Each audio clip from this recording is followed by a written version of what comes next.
নমস্কার।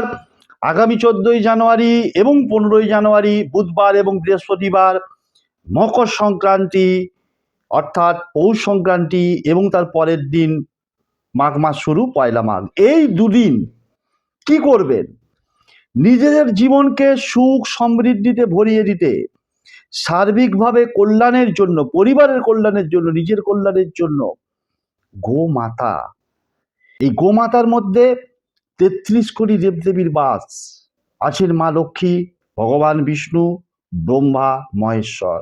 সুতরাং তাদের আশীর্বাদ পেতে, ৩৩ কোটি দেবদেবীর আশীর্বাদ পেতে ওই দিন সকালবেলায় একটা রুটি তৈরি করুন এবং সবুজ ঘাস খাওয়াতে ভুলবেন না গোমাতাকে।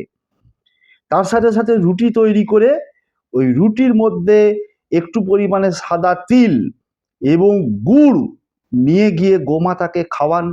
দেখুন, গোমাতার আশীর্বাদে আপনার এবং আপনার পরিবারের সকল সদস্যের জীবনে শুভ এবং মঙ্গলময় হয়ে উঠবে প্রত্যেকের জীবন।